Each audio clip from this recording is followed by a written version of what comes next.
I really can't wait for the first Grand Slam of the season. I can't believe it's actually beginning. I feel like there's so much to look forward to, and I feel like this is actually going to be one of the longest episodes yet. Welcome, tennis fans, to Tennis Traverse, Exploring the Game, the podcast that delves into the heart of the tennis world. I'm your host, Ivy Zhang. And in today's episode, I will be talking about the Australian Open 2025 women's and men's draw predictions. So yeah, I want to start off with the men's first, and I just want to say that it was so much of an effort trying to put this prediction together, because normally when you go on the WTA and ATP website, they have a PDF linked if you click on tournaments, and this one they don't have it for the men's. I have to go to the Australian Open website and they also didn't have it. Whatever, but it was just such an effort. I thought it was gonna take me an hour maximum. It took me a total of 2 days. It was just so difficult finding the thing and writing on it. So I'm sorry if it's a little bit messy. And I do want to say, if you guys want to follow along on my predictions, I do have a newsletter on Substack that is published every Sunday at 4 p.m. Eastern Time, and it basically gives a glimpse into Monday's episode. And when there's a Grand Slam, and before the Grand Slam, I will always post a drop prediction, and it will just include some the entire draw, and I wrote down the entire draw predicted. I also have a key which includes star matchups, top seeds, my favorite players to look out for, and some potential upsets. I will be going over the draw with the predictions, so if you want to subscribe to my newsletter, you can actually follow along, because I feel like this year's draw, there are a lot of great matchups, and it's impossible for me to mention them all. That will take 2 or 3 hours, so I'm just going to pick out the ones that I really like. But on the actual PDF, you can see everything. So I just want to make a point, if you guys really want to follow my entire thing and see the entire draw, I predicted the total 128 players. So if you guys want to see that, just subscribe to my newsletter. I won't bombard your email. It's just going to be one newsletter every week to your inbox. So yeah, and okay, let's get right into it. I want to start off by talking about the first quarter, which is led by the number 1 seed Jannik Sinner and the number 8 seed Alex de Minaur. And I'm just going to highlight some star round 1 matches, and then I'll move on to some 4th round, quarterfinals, and so on. So for the first round matches, some matches I think are really interesting includes Matteo Berrettini and Cameron Norrie, because I feel like Berrettini, he showed himself really well last year in the Davis Cup. He really, I think, helped Italy to get that title, because Musetti just indoor hardcore is not his surface. So to have someone like Berrettini, who's so prone to injury but came back and really want to support his team, is really important. And I think he really stepped up, and I feel like there's so much potential to him. Even though maybe he acknowledged that his era has already passed, I still feel like he really do have a chance of making a deep run in this year's Australian Open. And just the matchup between Berrettini and Cameron Norrie, I think, will be a great one. And I have Berrettini coming through in 5 sets. The other matchup I have is Stefanos Tsitsipas and Alex Michelsen. So the reason I have this matchup highlighted is because I feel like Michelsen really have a chance of upsetting Stefanos Tsitsipas, because first of all, Stefanos just isn't the guy he was in 2019, 2018, where people really saw him as the next star player to win a Grand Slam and to win a big title. And he did manage to upset Roger Federer in Australian Open, but I feel like just over the years, even though he's been gaining a lot of great titles and great runs, he just doesn't do well in Grand Slams at all, especially at the start of the year. So I really think Michelsen have a chance of pulling through, and potentially upsetting Tsitsipas. So I have Michelsen going through. And the last matchup I want to mention is Alex de Minaur versus Botic van de Zandschulp. And I think Botic is such a difficult opponent because, to be fair, he doesn't really take into account how big the occasion it is. Just imagining Alex de Minaur, the first seed of Australia, getting upset by Botic. I feel like that's something only Botic have the capability of doing, just because he really just doesn't care about occasions. He beat Rafael Nadal in his last career match, beat Carlos Alcaraz at the US Open. I think he just has such like a stone cold face when he's playing, and I feel like this will be a really tricky match for Alex de Minaur, especially if Botic is on his game, which we've seen a lot at the end of the year last season, but I'm not sure coming in how he would perform. So I still have Alex de Minaur coming through with 5 sets. So yeah, and now let's talk about the 4th round in this quarter. So for the 4th round, I have Hubert Hurkacz going through and Jannik Sinner going through on one side. I feel like Sinner, obviously he's Sinner, he's the defending champion, and I think he really, even though his doping scandal came out, but I feel like it's sort of just, I'm not sure how much it will affect him anymore, because he's dealt with like letting the people know last season, and he dealt with it perfectly. He won the US Open and everything. However, on the other hand, because of just the actual organization trying to see if they can just like appeal his case, I don't know how much that would affect him, but in my opinion, it will just sort of be similar. I don't think it will affect him at all. And his opponent, Hubert Hurkacz, he actually changed his coach this offseason, and during the United Cup, he was playing incredibly well.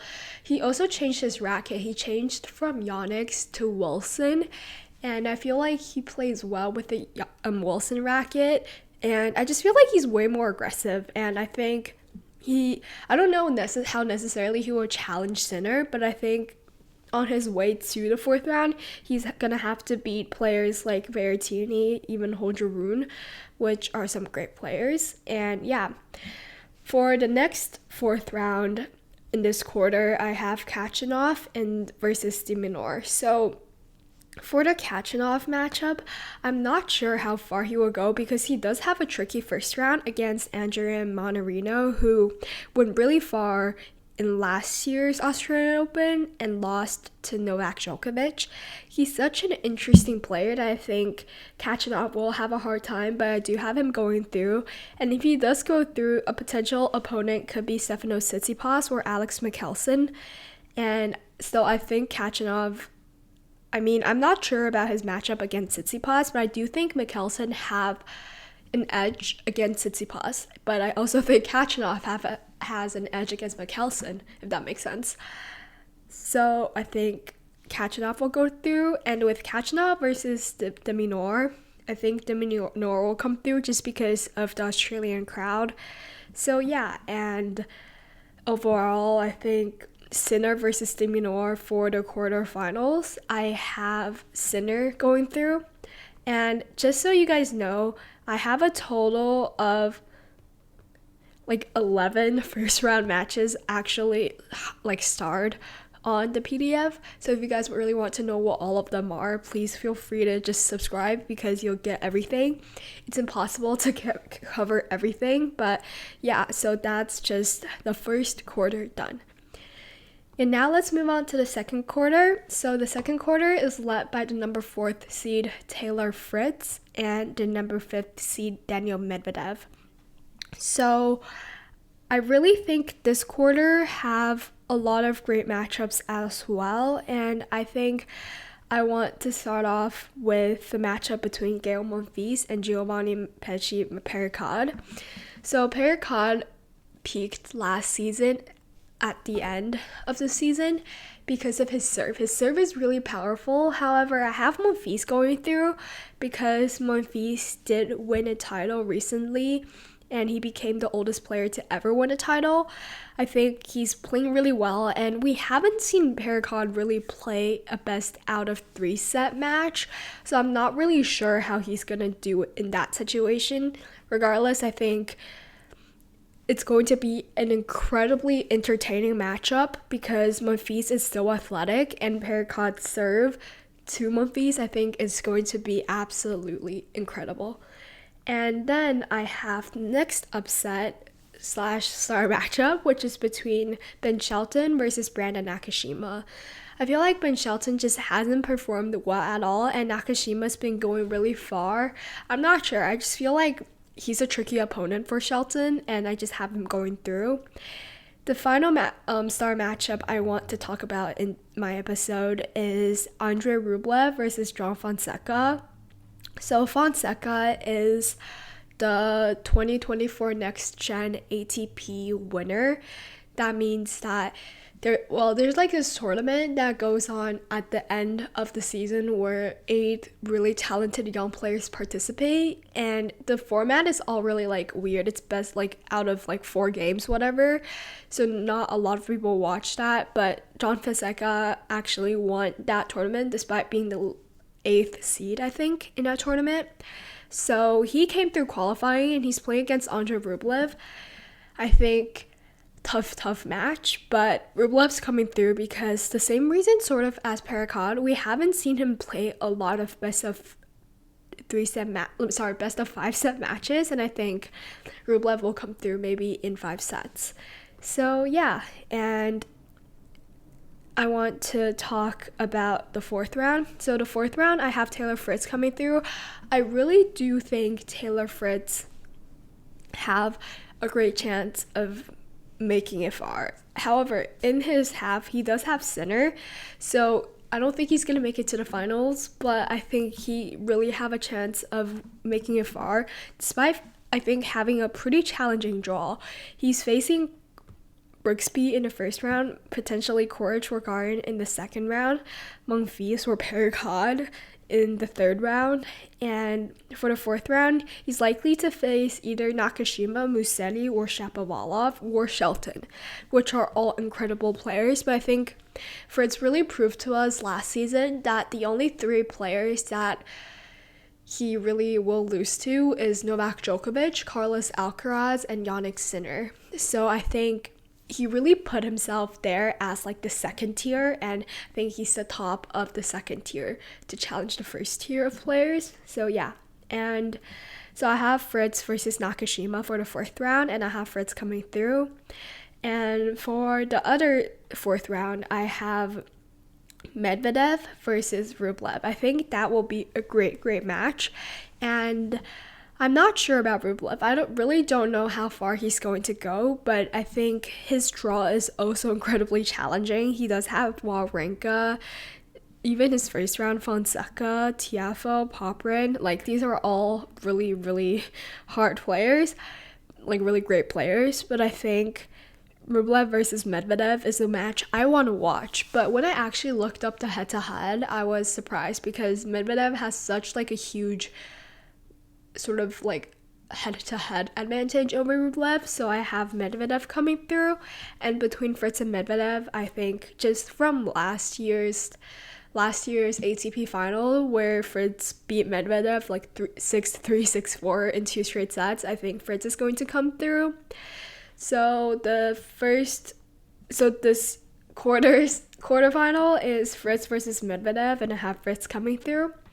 So overall, this half, some players you guys should look out for. I'm just going to mention them.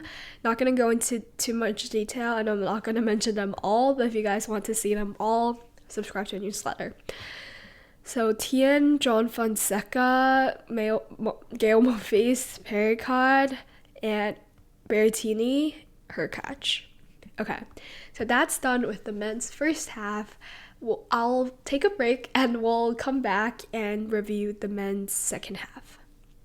Hello and welcome back, and I want to start off with the third quarter with the number 7 seed Novak Djokovic leading and Carlos Alcaraz number 3 seed leading. So this quarter is interesting because I feel like both Alcaraz and Djokovic had some pretty difficult draws.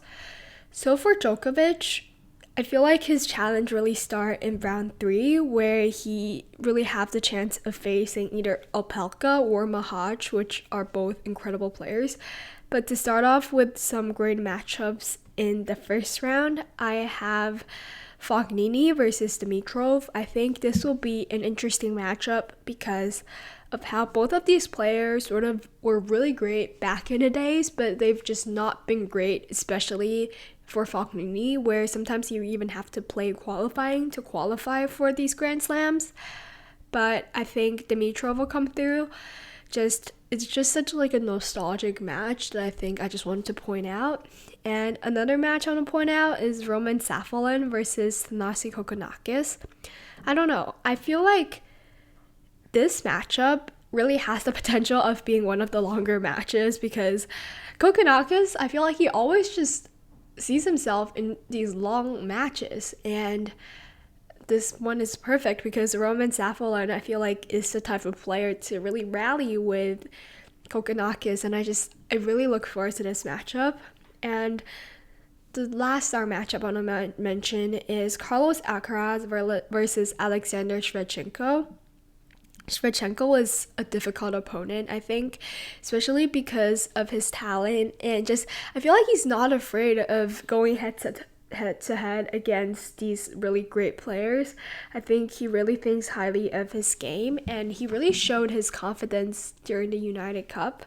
So yeah, I think he really have a chance of challenging Carlos Alcaraz, but I think Carlos have no really problems of going through this. And now let's talk about some fourth round matches. So for the first fourth round match, I have Djokovic versus Lehechka. So I feel like Djokovic's biggest obstacle will be his third round match against either Opelka, Mahaj. I think these are the two most likely opponents. Opelka, first of all, beat Djokovic at Brisbane. Opelka's playing great, and I'm not sure how well he's going to play with best of 5, but I think if he plays like how he plays, he really does have a chance to win against Djokovic. And Mahaj, I mean, he played incredibly well against Fritz at the United Cup, but just his mental game. Apart from his mental game, I think it really has the ability to go head to head and toe to toe with all of these incredible players. So yeah, but I have Djokovic versus, and then for the fourth round, I think Djokovic will have a relatively easier time compared to the third because he's either going to play against Dimitrov, Lehechka, Gauff. These are all players I think Djokovic will have just no problems with, but I have Lehechka making it through and Djokovic beating Lehechka. So yeah, and for the fourth round in this quarter, I think I have Korda versus Alcaraz. I think despite Draper being in this half, I still think Draper, I'm not sure if he's going to make it really far in this Australian Open because he did withdraw from a lot of matches, and I just feel like he's coming in with low expectations as well, so I really don't want to overestimate him. I have him losing against Kokkinakis in the second round. I do think it'll be a tricky opponent for him just because of, first of all, the crowd's sort of support for Kokkinakis. So yeah, and for the third round, I have Kokkinakis versus Korda. I really think Korda have a chance of going through because Korda did make it to the final in Adelaide, I think, or Auckland. I'm not really sure, but I think Korda really have a chance of beating Kokkinakis. So, which leaves us with Korda, and I think Alcaraz is going to go to fourth round, obviously, but his draw is kind of tough. He has Shevchenko in the first round. The second round against Nishioka should be no problem for him, but he can either face Koepfer, Thompson, or Borges, which, I mean, I think just on paper it shouldn't be a problem, but we never really know just how well these players play, because I feel like all of those players have a chance of just playing incredibly well. So, but I still think Alcaraz is going to go through. So we have Alcaraz versus Korda, and I think Alcaraz is going to come through.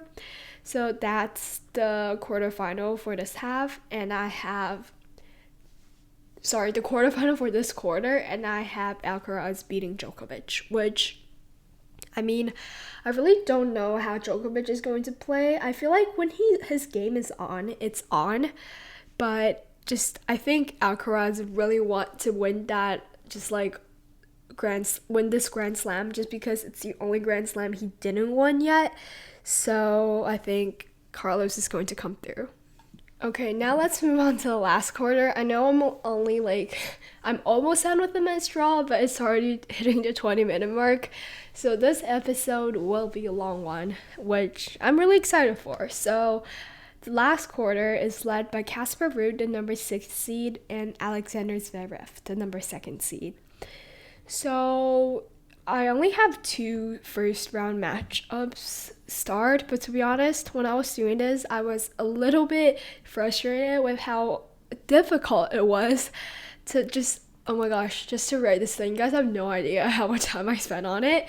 So yeah, but I have the first starred match is between Bas/Medley and Jakob Bencic. I think Bencic will go through, but Bas/Medley is an incredibly talented player, especially with his run at the China Open where he actually became the champion. I think that was a long time ago, and he did have to come through with qualifying, but I think he will pose a challenge to Bencic, but I have Bencic going through maybe in 5, I think. And I also have the match between Jun Chengshang and Alejandro Davidovich Fokina, and I think I think Shane is going to go through, because Shane is a really talented player and my expectations for him are kind of high this season. I'm not sure if he's going to necessarily go far in a Grand Slam, but I think he has a chance of going far in like an ATP Masters tournament or an ATP 500, potentially even winning an ATP 500. So yeah, but I think the 2 players, well, there are a lot of players in this quarter that are kind of interesting. FAA, which is Felix Auger-Aliassime with his title recently. Tommy Paul, because he's just always like a factor that's kind of interesting. Arthur Fils, incredibly talented. Nick Kyrgios, because of his comeback.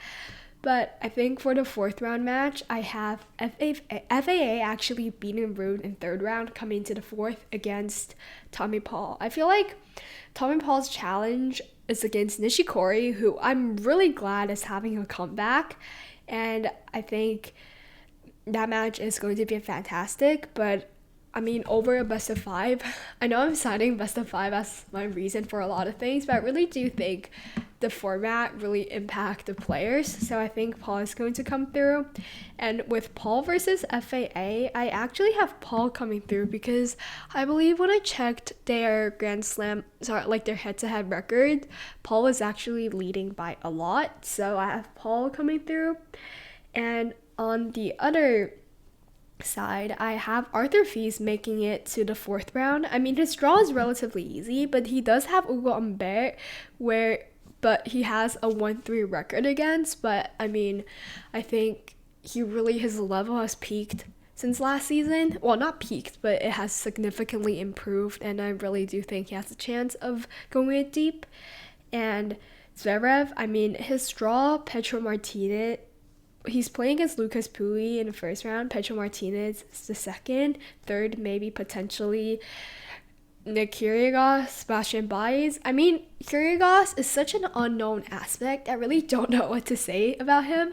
He can be really good. To be honest, he can even beat Alexander Zverev. He's so talented but I just think he hasn't played in such a long time, and I have him losing to Sebastian Baez in the 2nd round. So between Fils and Zverev, I have Zverev going through. And Zverev versus Paul, I actually have Paul going through, because I checked their head-to-head as well, and Paul is leading by a lot. And I think I mean, I feel like Paul is always really composed, but Zverev really want that title. But I'm not sure if that's a positive emotion to feel because he's been wanting that title so much, and I feel like Australia Open just isn't his tournament to do it. I feel like French Open, I feel like, for example, this year is a time for him to do it. So yeah. And with Alcaraz versus Paul, no surprise here, Alcaraz is going to win. So that's the semifinal. So like between Paul and Zverev in the quarterfinals, I have Paul going through, and in quarter three between Djokovic and Alcaraz, I have Alcaraz going through.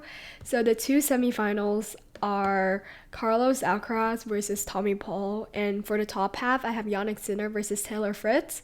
I have Sinner going through and Alcaraz going through, and for the final between Carlos Alcaraz and Jannik Sinner, I have Carlos winning in four.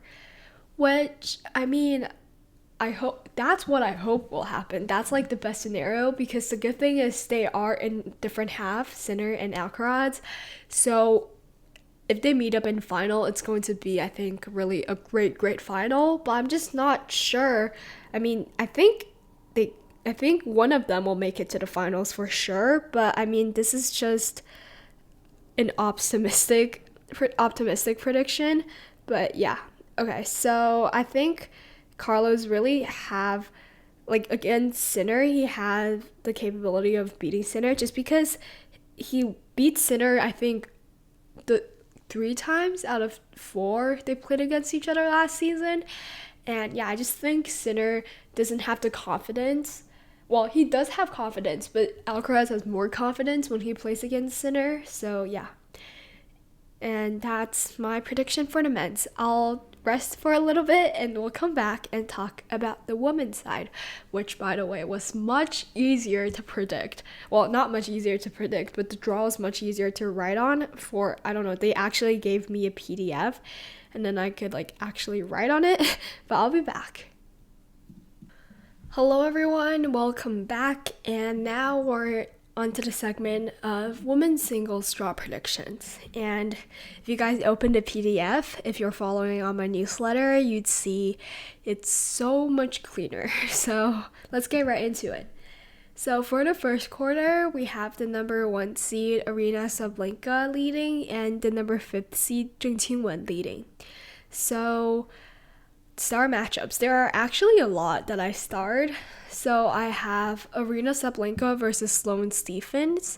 I mean, I think it's just a great matchup because of how Sloane Stephens is like such a great player years before, and this matchup would have never happened, but it's just someone that's great from the past facing the best player in the world right now, so that should be a great matchup. And I have Linda Noskova versus Clara Townsend. I have actually Townsend coming through with a potential upset because I think just despite like she did win a title in Auckland, even though her opponent Naomi did win the first set and then withdraw, but I think I'm not sure if that's going to get into her head, but I think she's an incredibly talented player. And I also have another star matchup between, there's actually a lot. I'm just picking the ones that I actually really want to highlight. Polina Kudermetova versus Magdalena French. So the reason I want to talk about this matchup is also because I feel like Kudermetova is going to upset French because she made it to the final of Brisbane. And she did take a set off of Aryna, which is not a simple thing to do. And I really think French has not been playing that well, so I have Kudermetova coming through, but I think it'll be a great match. And I'm also looking forward to matchups like Daria Saville versus Anna Blankova, Buchajima versus Magda Linette. So these are just some that I starred in my PDF. And for the quarterfinals, right, for the 4th round, I have Sabalenka coming through and Andreeva. Sabalenka, her draw, I feel like is relatively easy. The challenge she might have is against Clara Towson. To be honest, I don't even think that's a challenge for Linda Noskova just because of how great Arena is. I feel like her challenge doesn't really show until the semifinals, but I think she's going to go through, and she's going to beat Mira Andreeva, who is another player that I think is going to make a deep run, but I think she'll fall short to Sabalenka. And then on the other fourth round, I have Zheng Qinwen going to the fourth round. I feel like her draw is relatively kind to her. And I have Diana Schneider, who's an incredibly talented player. And I have her actually beating Zheng Qinwen because I feel like maybe I'm underestimating Zheng again, but I haven't seen her play coming into the Australian Open, and I've seen Schneider play, and Schneider is just so talented. She's so young, and I feel like she has the belief that she really have the abilities to beat one of those top players. So I think just having that belief is super important, and I think she's going to come through. And between Schneider and Sabalenka, that's the first quarterfinal. I think Sabalenka is going to come through in just 2 straight sets and make it to the semifinals. And on the second half, we have the number 3rd seed Coco Gauff and the number 7th seed Jessica Pegula leading. And this half, some star matchups I want to talk about is Coco Gauff versus Sofia Kenin. So the reason I want to talk about this matchup is because Kenin is the former Australian Open champion in 2020, and Kenin did upset Coco Gauff at Wimbledon last year. However, this is a completely different Coco Gauff. I think she's never been more confident in her game. I think her serve is mostly resolved. Well, she did improve a lot, her forehand as well. And for her to beat Iga at the United Cup with a score of 6-4, 6-4, great. I don't see this rivalry as I wouldn't even call this a rivalry before, but I wouldn't see this as lopsided. I'm not gonna see this rivalry as lopsided anymore. I think both of these players really have a chance of winning between Gauff and Swiatek. So yeah, Gauff's gonna go through, and oh my, this quarter might just be my favorite quarter because we have Karolina Muchova and Naomi Osaka, 2 of my favorite players in this quarter. And I'm going to talk about the other star matchup, which is between Naomi Osaka and Caroline Garcia. When I looked at this matchup, mind you, I was in school, and I was like, what the? Because they played against each other last year. They played against each other last year 3 times. But I think this time, Naomi's going to come through and revenge for her last year's loss. I think Naomi is such a better player compared to last year, and even though last year just hasn't been successful, I feel like she just grew a lot, and she said so in her press conference too, that she feel like she's grown a lot. And I think, I just feel like she does have really good odds against Garcia. And then we have Belinda Bencic against Ostapenko. I think Bencic is going to upset Ostapenko because I just feel like Ostapenko, I don't even know how she's really great, and she's well aware that her game is either hit or miss, but I just feel like against Bencic, who is a player that's going to just sort of rally with you and break you down that way, Ostapenko is just going to be really frustrated. So I have Bencic pulling the upset. And on the little bottom half of this quarter, Jessica Pegula, I have faith in her. I think she'll make it to, this is the 4th round. So the first 4th round matchup will be Paula Badosa and Jessica Pegula. I think Badosa she's actually seeded. She's seeded number 11th despite being out of the world 150 this time last year. So she's really talented, and she's back.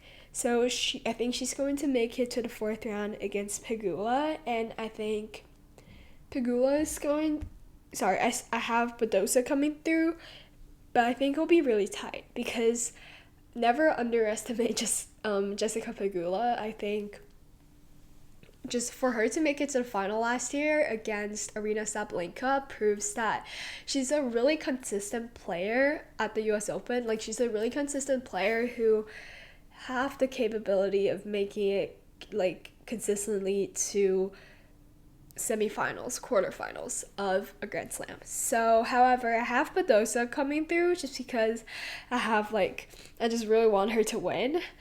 And for the other fourth round, I might be biased, okay? But I have Naomi beating Caroline Garcia, her beating Mukova, and her beating Bencic. And in the fourth round, her versus Coco Gauff. Might be too ideal for me, but I think I'm really, really looking forward to the matchup between Osaka and Mukova. I mean, I'm still more of an Osaka fan, but Mukova really won me over last year at the US Open when she played against Osaka. So I can't even complain. I think this will be a great match, but I think just a little bit of me really want Osaka to win, and I know it'll be really hard, but I just have a feeling because Mukova, I mean, I don't know. I just feel like she's not as consistent as Naomi could be when Naomi is on. So yeah.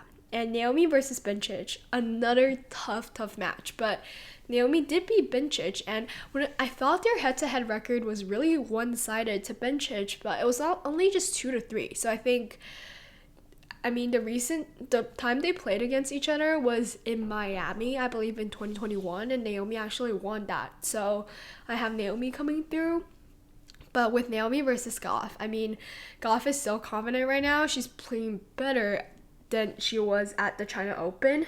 So yeah, I have Naomi losing to Coco Gauff in the fourth round. So for this semifinal, I have Coco Gauff versus Badosa, and I have Coco Gauff coming through. Okay, I'm gonna take a break. We'll come back and talk about the second half. Okay, welcome back, and now we're going to talk about the second half of the women's single in Australia. Sorry, I'm really disoriented because I've been yapping for 40 minutes and this is going to be probably my longest episode yet. So yeah, but I'm tired of yapping to you guys for 40 minutes. Okay, so for this quarter, we have the number 6 seed Elena Rybakina, the number 4th seed Jasmine Paolini. So surprisingly, I actually don't have any of the first round matches starred, which is really interesting. I mean, I'm looking at it again, but yeah, I agree. I don't think there's that many interesting matchups in the first round, but so I'm just going to talk about the players that I think you guys should look out for, and this round I really have some interesting takes. So I think I'm really, really just looking forward to seeing Madison Keys because she's had an incredible start to her season. She got engaged, she won a title, everything is great for her. And I think on the other hand, Rybakina, who is her, for me, potential fourth round opponent, is just too much of an unknown factor. We don't even know. She might even pull out. We don't know how she's going to play, even though she did play well in the United Cup. And when she's on. But just because of how much of an unknown factor she is, I think I really have to give the win to Madison Keys. And for the fourth round, I might be underestimating Paolini again, but between Paolini and Bolzer in the fourth round, I have Bolzer coming through. I'm not really sure, but I feel like Paolini she said in the press conference that she's also going into this tournament with low expectations, and I think Bolzer's been consistently building up to a deep run at a Grand Slam, and I feel like this might be the one with just her recent engagement to Alex de Minaur. I feel like the crowd is going to love her. But I mean, when you really look at the draw, Butler is going to have to play against maybe Erika Andreeva or Haddad Maya to get to Paolini, and Paolini's draw I feel like is rather kind. She has Townsend in the second round, or just Stolahide or Svitolina, which I feel like she's going to be fine with. I mean, Svitolina did take a break, and I don't know. I feel like Paolini is just on another level, and not to put expectations too high, but I really think she has the capabilities of making it to the fourth round. And so my quarterfinals for this quarter is Keys versus Walter, with actually just the top seeds leading, which is really interesting. So we'll see how this plays out, and I think that's just a really interesting take. So yeah, we'll see. And for the last quarter, we're almost finally done. So we have the number 8th seed, Emma Navarro, and the number 2nd seed, Iga Swiatek. So Iga's draw isn't that easy, and I think, however, the top half, I feel like if she beats her first 3-round opponent, the 4th round will be relatively easy for her because, well, let's first talk about star matchups. So we have Emma Navarro versus Peyton Stearns. I mean, this could be a potential upset. I didn't put an exclamation mark around it, which means I don't think it will happen, but I think Peyton will challenge Navarro, and Navarro will win in best of 3, like in 3 sets. I don't think it's going to be an upset, but it'll be an entertaining match. And I also have Kalinina versus Ons Jabeur, both actually unseeded.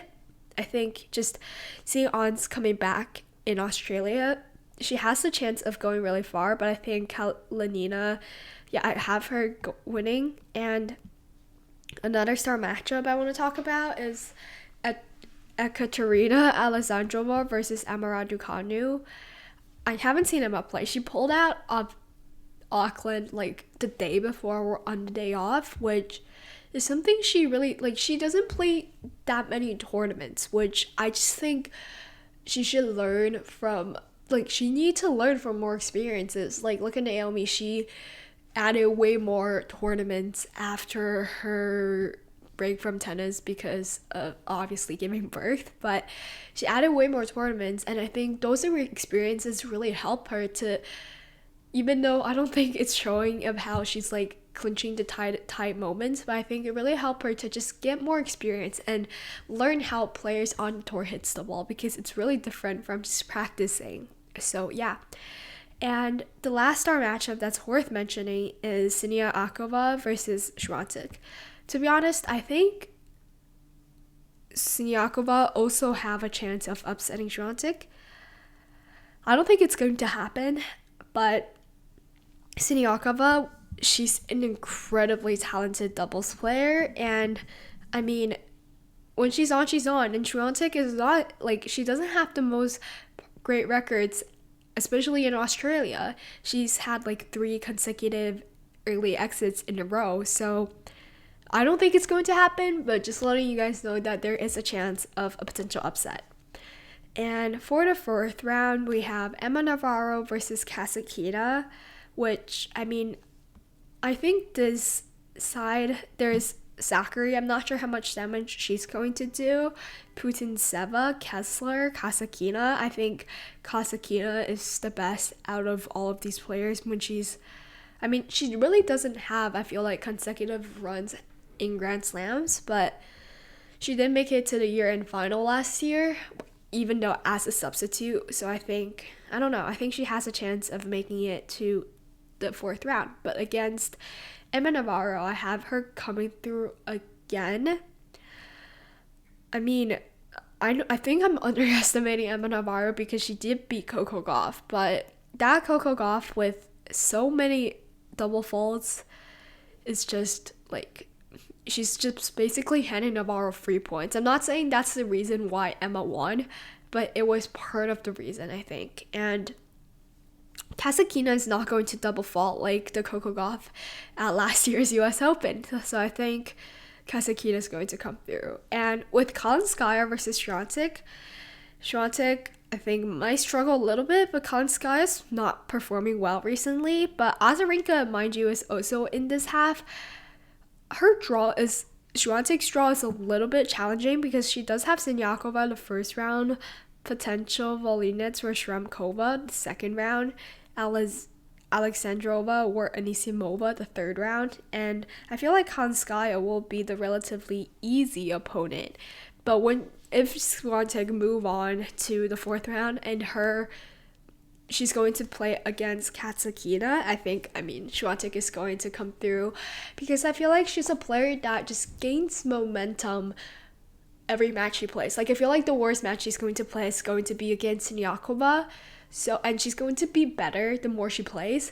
So that's why I think if she reaches the fourth round, she's going to beat Katsukina.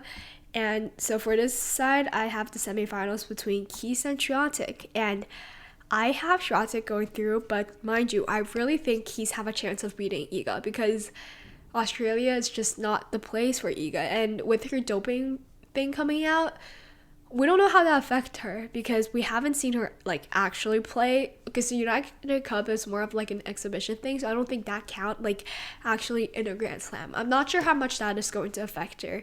It didn't affect Jannik Sinner, but they're completely different people, and I just have a feeling it's going to affect her more than it affected Jannik Sinner. So yeah, but between the semifinals of Keys and Swiatek, I do have Swiatek coming through. And for the final, and for the other semifinal, we have Sabalenka versus Coco Gauff, and I have Coco Gauff coming through. I think, yeah, I know how Sabalenka is loving her life right now, and I love that. I think that's a mindset that's so incredibly healthy, and she's just happy to be here. And I think Coco Gauff I think just seeing their form, even though Arena did win a title, but I feel like if Coco's really confident, she can run down every single ball Sabalenka is blasting at her, and I think Coco might win this match. But this is going to be, I feel like, a potential, like, this could substitute as the final, but I have Gauff coming through. And with Gauff versus Iga, a rematch of the United Cup, but I low-key feel like Gauff versus Keys and Gauff versus Swiatek is just going to be Gauff dominating. Same with Sabalenka. Like, if either of them come through, both of them are going to dominate. So I have just Gauff beating Iga in 2. But yeah, I know the records are against her, but as I said, the United Cup one really proved to me that we can move that like 1-9 head-to-head record past us, and I think Gauff will win this Australian Open title. Okay, that's all for today's episode. I know it's a lot, and I really haven't even mentioned everything. There are still, like, for example, on the key, there was like a green thing that's basically highlighted about how, like, players you guys should look out for. I didn't even mention them all because there's so many, and there's so many potential great matchups that are also starred that I didn't talk about because there's still round 2, round 3 that I didn't talk about. So a lot. It's a long episode. I know I haven't put out something this long before, and I'm extremely exhausted from talking, but I really hope you guys enjoyed. Everyone's excited at the start of a Grand Slam. And if you guys want to follow along, please subscribe to my newsletter. The link is in my show notes under the Substack link. And yeah, so please follow all of my social medias if you haven't already. That's Tennis Traverse on Instagram and Twitter. If you're listening on YouTube, comment, like, and subscribe. If you're listening on other streaming platforms, please rate my show, and I'm gonna see you guys next week when we already have the week 1 of the Australian Open completed. Can you guys believe it? Okay, yeah. I'll see you guys next week. Bye.